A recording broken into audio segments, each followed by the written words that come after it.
성경이 있는 목사 네 번째 시간입니다. 누가복음 1장 57절에서 2장 20절까지 말씀입니다. 요한의 출생. 출산일이 되어 엘리사벳이 아들을 낳았다. 이웃과 친척들은 하나님께서 그녀에게 베푸신 큰 자비를 보고 함께 즐거워했다. 여드레째 되는 날, 그들이 아기에게 할례를 행하러 와서 그의 아버지의 이름을 따서 아기의 이름을 사가랴로 지으려고 했다. 그러나 엘리사벳이 끼어들었다. 아닙니다. 이 아이의 이름은 요한이라고 해야 합니다. 그들이 말했다. 하지만 당신네 집안에는 그런 이름을 가진 사람이 아무도 없지 않습니까? 그들은 사가랴에게 손짓하여 아기에게 어떤 이름을 지어주려고 하는지 물었다. 사가랴가 서판을 달라고 하더니 이렇게 썼다. 아이의 이름은 요한이라고 해야 합니다. 사람들이 모두 깜짝 놀랐다. 놀랄 일은 그것만이 아니었다. 어느새 사가랴의 입이 열리고 혀가 풀어지더니 말을 하면서 하나님을 찬양하는 것이었다. 깊은 경외심이 이웃을 덮었고 유대 온 산지 사람들이 온통 그 이야기뿐이었다. 이야기를 들은 사람들은 모두 그 일을 마음에 새기며 놀라워했다. 이 아이가 장차 어떤 사람이 될까? 하나님께서 이 일에 함께 하신 것이 분명하다. 사가랴가 성령이 충만하여 이렇게 예언했다. 이스라엘의 주 하나님을 찬양하라. 그가 오셔서 그 백성을 자유케 하셨다. 그가 구원의 능력을 우리 삶의 중심에 그의 종 다윗의 집에 두셨으니 그의 거룩한 예언자들을 통해 오래전 약속하신 말씀 그대로 우리를 원수들과 우리를 미워하는 모든 손에서 건지셨다. 우리 조상에게 자비를 베푸셔서 말씀하신 것을 기억하고 행하셨으니 곧 우리 조상 아브라함에게 맹세하신 대로 적진에서 우리를 구하셨다. 우리로 하여금 세상 걱정 없이 그분을 예배하며 사는 날 동안 그분 앞에 거룩하게 하셨다.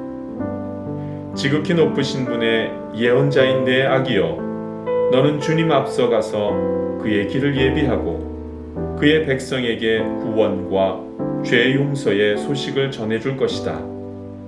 하나님의 자비로우신 마음, 하나님의 해돋움 우리에게 임하셔서 어둠 속 죽음의 그늘에 앉아있는 이들을 비추고 우리의 길을 한 걸음씩 밝혀 평화의 길로 인도할 것이다.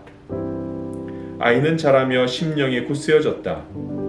그는 예언자로 이스라엘에 등장하기까지 광야에서 살았다. 예수의 탄생. 그 무렵 아우구스투스 황제가 명령을 내려 제국 전역에 인구조사를 실시하도록 했다. 이것은 구레뇨가 시리아 총독일 때 실시한 첫 인구조사였다. 모든 사람이 자기 조상의 고향으로 가서 조사를 받아야 했다.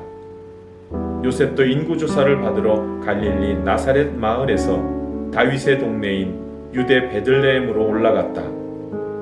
그는 다윗의 자손이었으므로 그곳으로 가야 했다. 요셉은 약혼녀 마리아와 함께 갔는데 그녀는 임신 중이었다. 그들이 거기 머무는 동안 출산할 때가 되었다. 마리아는 첫 아들을 낳았다. 여관에 방이 없어서 그녀는 아기를 포대에 싸서 구유에 뉘었다. 목자들이 예수 탄생의 소식을 듣다. 근처들에서 목자들이 밤을 새며 양떼를 지키고 있었다. 그때 갑자기 하나님의 천사가 그들 가운데 서고 하나님의 영광이 그들 주위를 두루 비추었다. 목자들은 두려워 떨었다. 천사가 말했다. 두려워 마라. 내가 여기 온 것은 온 세상 모든 사람을 위한 놀랍고 기쁜 사건을 알려주기 위해서다. 방금 다윗의 동네에 구주가 나셨으니 그는 메시아요 주님이시다. 너희가 가서 포대에 쌓여 구유에 뉘어 있는 아기를 찾아라. 어느새 어마어마한 천사 합창대가 나타나서 그 천사와 더불어 하나님을 찬양했다. 높은 하늘에서는 하나님께 영광, 땅에서는 그분을 기쁘시게 하는 모든 사람에게 평화.